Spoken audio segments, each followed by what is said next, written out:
iblis. Apa saudara? Tentang Lucifer. Ngomong sama sebelahnya, kamu bukan iblis. Nah, mari kita buka Alkitab kita dalam kitab Yesaya pasal 14. Yesaya pasal 14 ayat 12 sampai dengan 17. Kitab Yesaya pasal 14 ayat 12 sampai dengan 17. Saudara yang ganjil, saya yang genap. Wah, engkau sudah jatuh dari langit, hai bintang timur putra fajar. Engkau sudah dipecahkan dan jatuh ke bumi, hai yang mengalahkan bangsa-bangsa.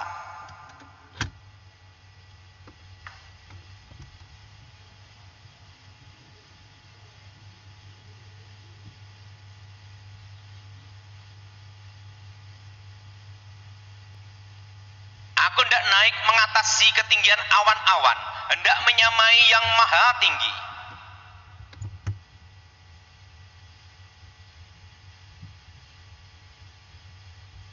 Orang-orang yang melihat engkau akan mengamati, merhatikan dan mengamati engkau, katanya, inikah dia yang telah membuat bumi gemetar, dia yang telah membuat kerajaan-kerajaan bergoncang.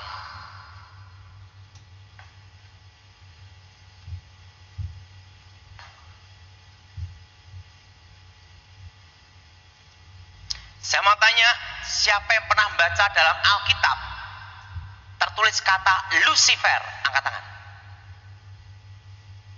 Yang belum pernah ada kata Lucifer di Alkitab terjemahan bahasa Indonesia, angkat tangan.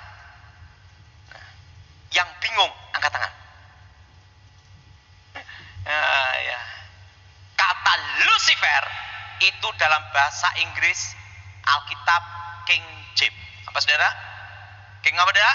King James. Tertulis kata Lucifer. Dan dalam bahasa aslinya disebut hail, artinya pantulannya.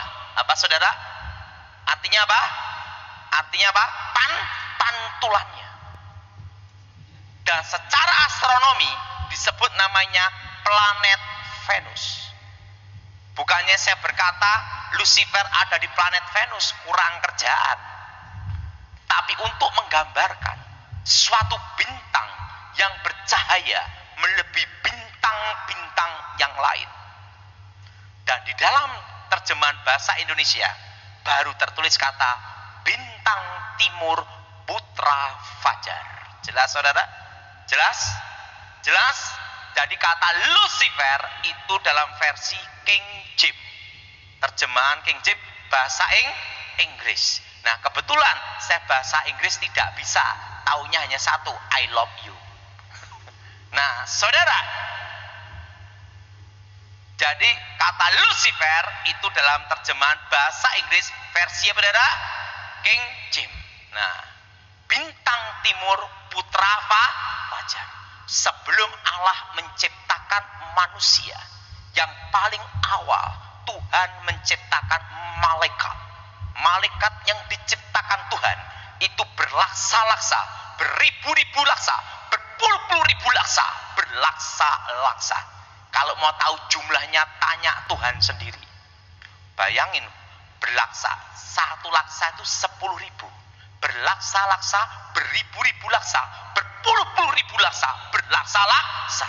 Itu bisa miliar sampai triliun. Nah, saudara, di situ pula diciptakan malaikat yang terkuat. Yang pertama bernama Mikael. Siapa saudara? Panglima bala tentara Tuhan, jenderalnya Tuhan. Apa saudara? Apa saudara? Jenderalnya apa? Mikael. Kedua, diciptakan malaikat terkuat kedua, yang bernama Gabriel. Saudara, penghulu para malaikat. Dan yang ketiga, diciptakan malaikat yang lebih hebat, lebih dahsyat, melebihi malaikat-malaikat yang lain.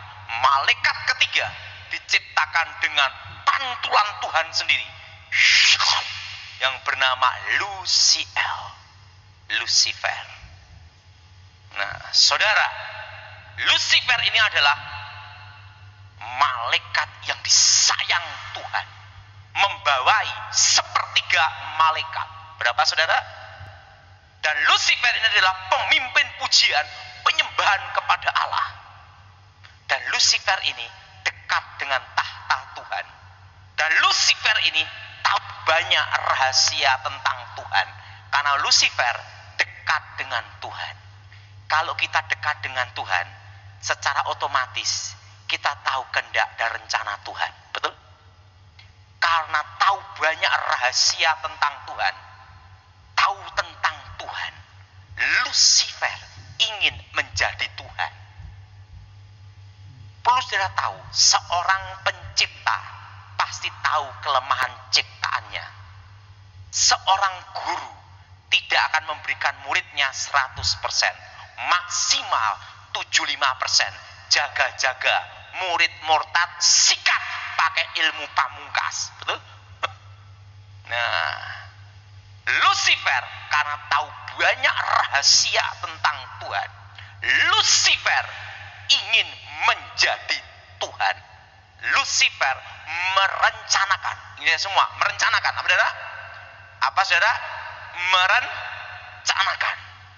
Merencanakan dan punya keinginannya sendiri, melawan, memberontak kepada Allah. Dan ikut dalam pemberontakan Lucifer adalah sepertiga malaikat. Terjadilah pertempuran di surga. Sebelum di bumi main keroyokan, di surga sudah keroyokan. Jelas? Ingat, yang berpihak pada Tuhan 2/3. Yang melawan Tuhan berapa saudara? 1/3. Terjadilah pemberontakan di surga. Wah, terjadilah keroyok-keroyokan. Lucifer dikeroyok. Gabriel sama Mikael 2/3. Terjadilah pertempuran di surga. Tuhan Maha Kuasa. Lucifer kalah. Dibuang ke bumi. Jadilah iblis. Saudara, jadi yang disebut iblis, Satan, ular naga tua, rajanya para setan, itu satu oknum, yaitu Lucifer. Dan sepertiga malaikat yang jatuh ke dalam dosa, jadilah setan-setan. Jadi iblis sama setan sama atau beda? Beda. Iblis itu adalah rajanya para setan. Ngomong sebelahnya, dan kamu bukan setannya. Amin. Amin. Rajanya para setan. Dalam kehidupan ini, yang paling mengecewakan dan yang paling menyedihkan, kalau kita dikhianati orang yang paling kita cintai. Betul? Orang yang paling kita sayangi atau orang yang paling kita percaya. Siapa yang setuju? Angkat tangan. Yang angkat tangan ngalami. Demikian Tuhan. Tuhan sangat sedih dengan pemberontakan Lucifer. Tuhan sangat kecewa dengan pemberontakan Lucifer. Tapi Tuhan perlu teman untuk bicara, teman untuk ngobrol. Saudara, kita menikah, yang kita harapkan pasangan kita itu saling memahami, saling mengerti, dan bisa diajak bicara. Betul? Betul? Laki-laki nikah sama perempuan, secantik apapun, dikatakan cantik itu 3 bulan. Setelah itu yang penting bisa diajak ngomong, diajak bicara, saling mengerti dan saling memahami. Betul? Suka dan duka. Siapa yang setuju? Angkat tangan. Nah, saudara, cantik, cerewet, suaminya stroke. Betul? Betul? Betul? Orang nikah itu penting apa? Bisa diajak bicara dan mengerti. Saya bersyukur sama Tuhan, saya punya istri yang baik, walaupun tidak bisa masak. Bayangin, saya itu dari menikah sampai sekarang kira-kira 15 tahun, kalau di rumah hanya makan telur. Nah, tetapi istri saya bisa diajak bicara ngomong gitu. Nah, dalam pernikahan itu penting itu, betul? Bisa diajak ngomong, bisa bicara. Apalagi kalau sudah umur 60-70, jadi teman, betul? Betul? Betul? Nah, saudara, Tuhan sangat kecewa. Tuhan sangat sedih dengan pemberontakan Lucifer. Tapi Tuhan perlu teman untuk bicara. Karena Lucifer diciptakan lebih mulia, melebihi malaikat-malaikat yang lain. Untuk menggantikan posisi Lucifer, harus diciptakan yang lebih mulia. Diciptakanlah manusia segambar, serupa dengan Tuhan. Ngomong sama sebelahnya, kamu bukan monyet. Ingat, segambar apa saudara? Serupa. Ingat, Lucifer sama manusia ada bedanya enggak? Beda. Lucifer di bawah satu tingkat manusia. Ingat saudara, beda. Lucifer di bawah apa? Satu tingkat. Kenapa di bawah satu tingkat? Ingat, Lucifer pantulannya. Ini apa? Segambar serupa. Beda, betul? Pantulan sama segambar serupa itu beda. Segambar serupa dengan Tuhan. Maka Alkitab berkata, nanti di surga malaikat-malaikat melayani orang-orang percaya. Betul? Karena apa? Itu segambar serupa. Ciptaan yang paling mulia. Adam dan Hawa. Dan Tuhan berfirman, beranak cuculah, kuasai bumi. Pada hari yang ke-6.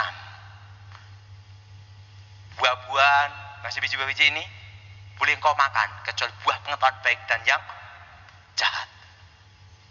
Nah, Lucifer marah. Seorang direktur dipecat, diganti direktur yang baru. Pasti jengkel, marah sama yang ganti. Betul? Betul? Yang ganti siapa? Manusia. Itulah disebut awal peperangan antara manusia dengan setan. Kenapa?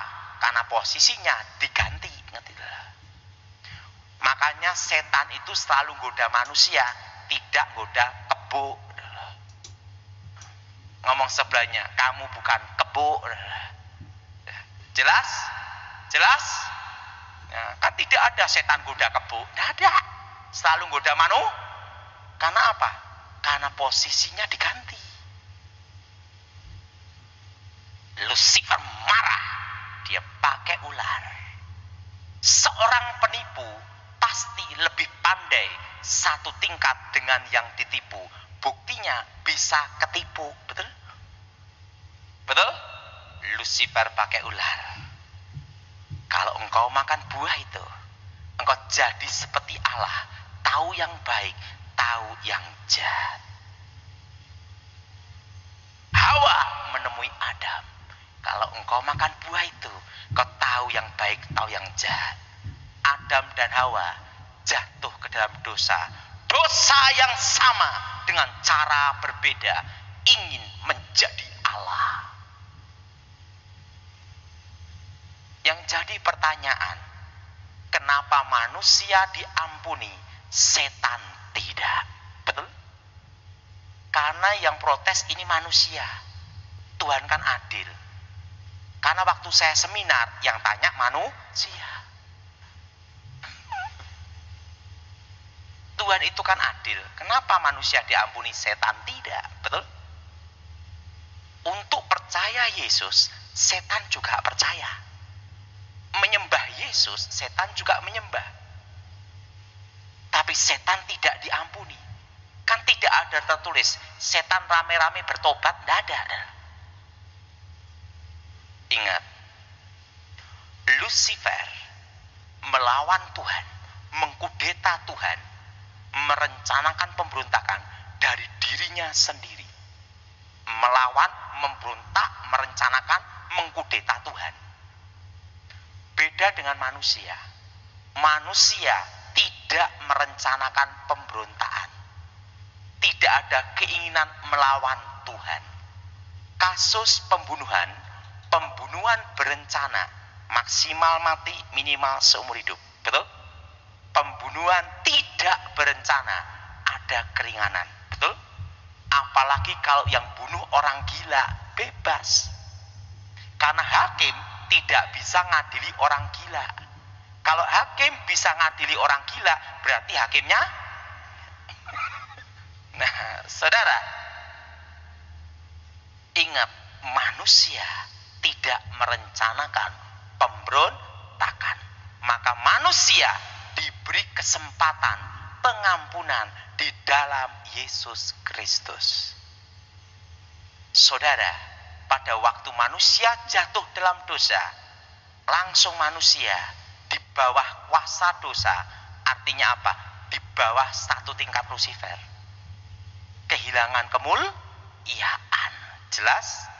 Nah, Yesus datang ke dalam dunia untuk memulihkan hubungan Allah dan manusia. Artinya apa? Segambar serupa seperti manusia sebelum jatuh dalam dosa. Makanya kalau kita percaya Tuhan Yesus, posisi di atas setan. Yang tidak percaya Tuhan Yesus tidak dalam Tuhan, posisi di bawah setan, dikuasai dosa, kuasa kegelapan. Maka Alkitab berkata, penguasa dunia ini sementara waktu seizin Tuhan adalah setan, tetapi masih di bawah kendali kontrol Tuhan. Jelas? Jelas? Jelas? Yesus datang untuk menebus manusia dari dosa dan memulihkan keadaan. Segambar serupa. Amin. Amin. Makanya posisi kita orang percaya itu di atas setan. Tidak bisa disantet, tidak bisa diguna-gunai. Kok ada orang Kristen kenapa? Itu Kristen tomat, habis tobat besok kumat. Belum dalam Tuhan. Kalau kita dalam Tuhan, posisi di atas setan. Nah, kenapa ritual-ritual kuasa setan, ritual kuasa gelap di Eropa, di Asia, di Timur Tengah, di Timur, semua selalu hari Jumat? Kenapa tidak hari Minggu atau hari Sabtu? Itu untuk orang pacaran, malam Minggu. Yang jadi pertanyaan, kenapa selalu ritual kuasa setan, kuasa kegelapan seluruh dunia hari Jumat? Cina, Asia, seluruh dunia Jumat. Yang berhubungan kuasa kegelapan, yang disebut Sabat Yahudi, hari ketujuh itu hari Sabtu. Hari pertama berarti itu Minggu. Kenapa Kristen hari Minggu? Hari kebangkitan Tuhan, kemenangan. Amin. Berarti hari yang keenam, hari Jumat. Ingat, hari keenam Tuhan menciptakan manusia, membuat perjanjian dengan manusia, beranak cuculah, kuasai bumi. Amin. Kalau Tuhan memberkati manusia, ingat, lawan dari Tuhan adalah setan. Maka setan menggunakan hari yang keenam untuk mengikat manusia juga dengan kutuk. Jelas? Hari yang keenam itu artinya lawan dari Tuhan adalah setan. Maka ritual kuasa setan di seluruh dunia selalu hari ke-6. Jelas? Maka antikris itu 666, artinya angka manusia. Jelas? Jelas? Jelas? Nah, jadi hari yang ke-6 itu Tuhan memberkati manusia, memberkati masa depan. Beranak cuculah, kuasai bumi. Siapa yang setuju angkat tanganmu? Yang bingung juga angkat tangan, tidak apa-apa. Ingat, beranak cuculah, kuasai apa? Bumi. Hari keberapa? Ke-6. Demikian setan mengutuk manusia, mengikat dengan perjanjian setan, dengan kutuk. Apa arti kutuk? Ikutin saya semua. Kata-kata yang mengikat, yang menyebabkan penderitaan, kesengsaraan, kehancuran, malapetaka, kecelakaan, sakit penyakit, kemiskinan, kematian abadi. Itu namanya kutuk. Jelas ya? Dan apa artinya berkat? Itu semua kata-kata yang memberikan kehidupan, kejayaan, kemenangan, keselamatan, kelimpahan, kekayaan, hidup abadi, kelimpahan.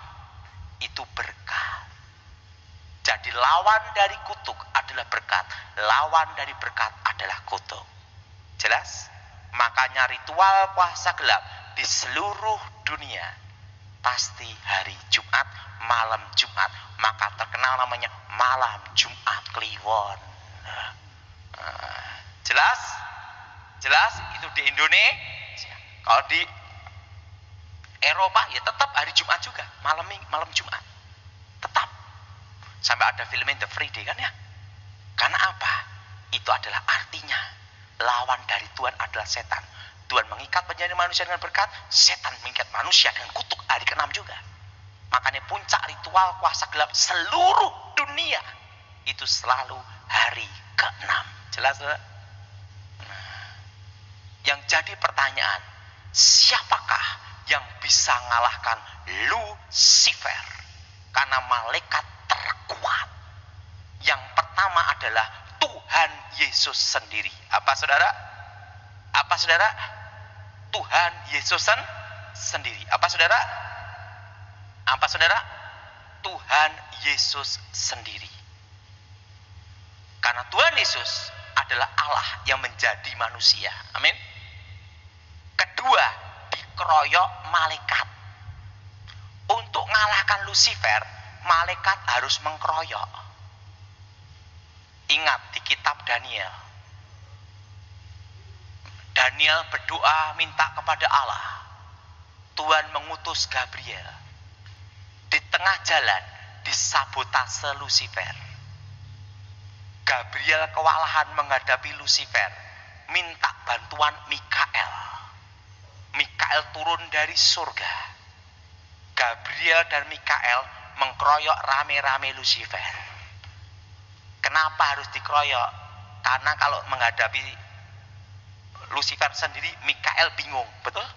Karena malaikat Gabriel, Mikael mengkeroyok rame-rame Lucifer. Lucifer kalah, lari. Mikael kembali ke surga. Gabriel menemui Daniel. Wahyu akhir zaman. Jelas? Jelas? Jadi untuk mengalahkan Lucifer, malaikat harus mengkeroyok. Pak Daud kok tahu Lucifer gimana? Karena saya pernah ketemu dia. Jadi saya tahu rahasia ini. Tentang awal penciptaan. Dan yang ketiga, dikalahkan oleh orang-orang percaya di dalam nama Tuhan Yesus. Kenapa orang percaya bisa mengalahkan Lucifer? Ingat, waktu kita percaya Tuhan Yesus, hubungan kita dipulihkan, segambar serupa, dan kita layak memanggil Allah sebagai Bapa. Kembali ke tingkat awal lagi. Sebelum jatuh dalam segambar seru di atas malaikat. Jelas? Jelas? Jelas? Jadi ingat, kita orang percaya itu di atas setan. Orang yang tidak percaya Tuhan, tidak dalam Tuhan, itu di bawah setan. Bawah kuasa dosa. Jelas saudara? Nah, kalau kita orang percaya di atas setan. Kenapa? Ditebus, disucikan dengan darah Yesus, dipulihkan hubungannya dengan Allah. Jadi saudara, sama setan tidak boleh takut. Karena engkau posisinya di atas setan. Amin. Siapa yang percaya setan takut sama saudara? Angkat tangan. Di luar gedung saya berkata, kita coba.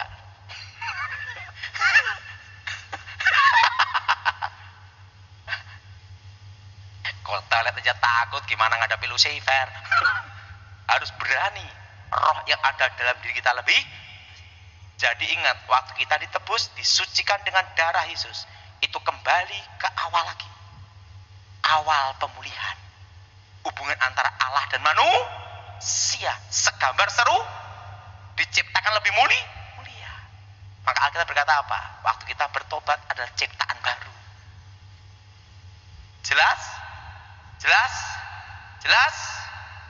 Nah, jadi kita orang percaya bisa mengalahkan Lucifer. Yang jadi pertanyaan, kenapa perlu diciptakan langit yang baru dan bumi yang baru? Apa Tuhan kurang kerjaan? Kan gitu. Ikutin saya semua. Langit yang sekarang ini akan lenyap. Bumi yang sekarang ini akan lenyap. Seperti gulungan kitab. Dan Tuhan akan ciptakan langit yang baru dan bumi yang baru. Yerusalem baru. Kenapa perlu ada penciptaan lagi? Betul? Ikutin saya semua. Karena langit yang sekarang ini ada dosa. Dosa apa?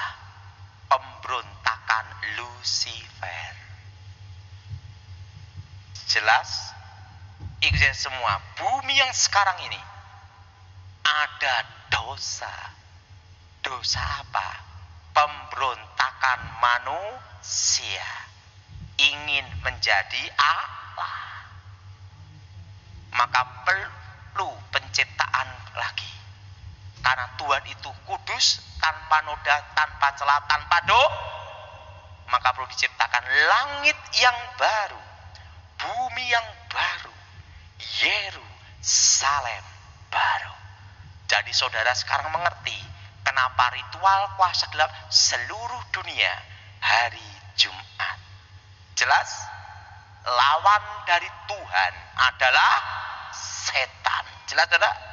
Jelas? Namanya kutub masa depan yang dibuat setan.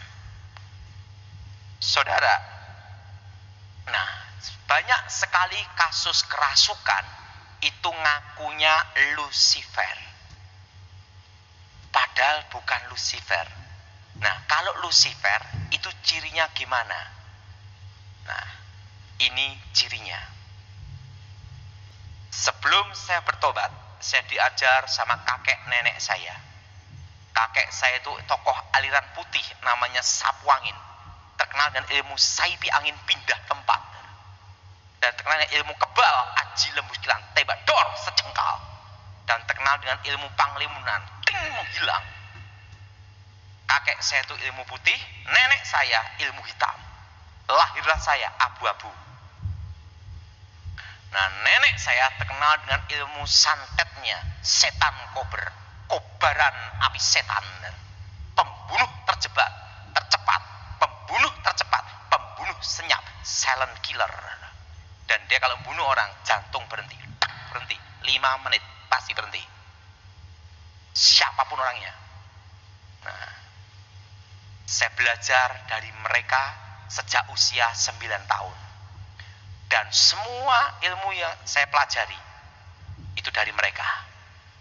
Dan tapi kalahnya sama pendeta gemuk, haleluya, Gilbert Lumaindong. Saya bertobat sama Gilbert dan saya ikut Pak Gilbert pelayanan belum lama. Saya ikut Pak Gilbert itu sudah baru 25 tahun. Berapa tahun saudara? 5 tahun. Waktu saya menguasai ilmu kakek nenek saya dan nenek saya. Kakek nenek saya berkata, kamu harus menguasai ilmu terakhir. Gabungan ilmu hitam, ilmu putih. Kamu harus ketemu seorang guru lagi. Pangeran, kanjeng pangeran. Untuk mengajarkan kamu ilmu pamengkang jagat, membelah dunia. Saya bingung. Guru saya lebih hebat, kok ada yang lebih hebat, betul? Dan nyari gurunya satunya di mana kan gitu. Kamu tidak usah bingung cara cari gurunya. Ada cara untuk mengundangnya. Oh, langsung guru saya, kamu siapkan jiwa kamu, mental kamu dulu. Dan siapkan tubuh kamu, kekuatan fisik kamu dulu. harus melebihi kekuatan manusia. Kalau tidak, kamu bisa gila atau mati untuk ketemu dia, untuk menguasai ilmu terakhir, dan waktu akan berhenti. Langsung dia baca mantra, tenaga dalam kakek saya dimasukkan ke saya dulu, tenaga dalam nenek saya dimasukkan ke saya dulu. Setelah itu baca mantra, cuk, vitamin komplit. Tiba-tiba langsung awan gelap, gempa bumi, alam bereaksi, angin ribut, petir, muncul satu sosok, tingginya 3 meter. Baru saya tahu, Pangeran Kegelapan. Wajahnya tampan melebihi Elvis Presley. Kalau sama bapak, lebih ganteng bapak untuk menghibur.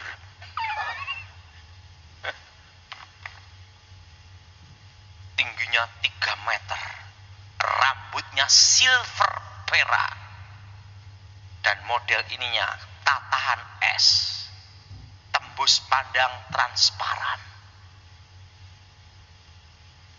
dan matanya seperti cahaya intan berlian, dan bumi berputar di dalam matanya. Maka disebut penguasa dunia.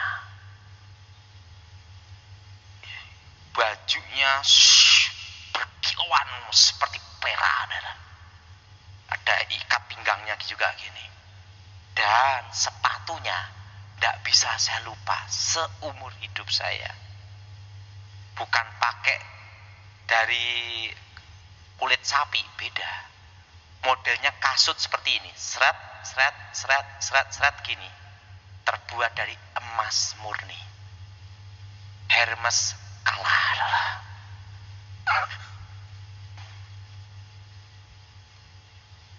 Tingginya 3 meter. Disitulah saya ketemu dia, dan komunikasi rohnya dengan batin, maka tahu jadi yang disebut kontak batin, hubungan batin, komunikasi roh itu lewat alam bawah sadar. Makanya orang kalau cari nomor togel di kuburan ketemunya waktu mimpi, nanti karena apa? Itu namanya komunikasi roh. Itu adalah alam bawah apa, saudara? Alam bawah apa? Disitulah terjadilah komunikasi.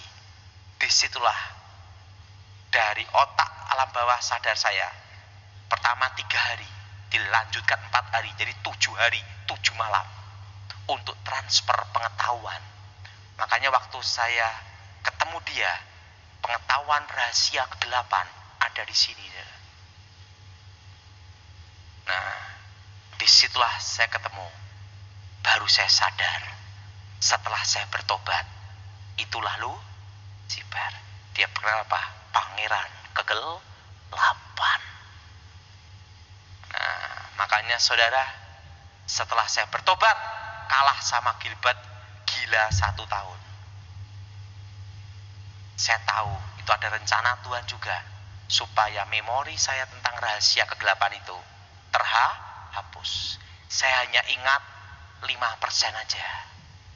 Dan yang saya ingat 5% ini, yang saya khotbahkan hari ini. Rahasia kegelapan. Jelas saudara? Awal penciptaan dan awal peperangan antara manusia dengan setan. Nah, jadi kalau Lucifer datang, pasti alam itu bereaksi. Dan disitulah saya tahu rahasia hari ke-6. Kenapa ritual-ritual kuasa gelap seluruh dunia, Timur Tengah, Asia, Eropa, benua apapun, pasti hari ke-6. Jelas? Artinya lawan dari Tuhan adalah setan. Dan kita orang percaya diberi kuasa mengalahkan setan. ngomong sama sebelahnya.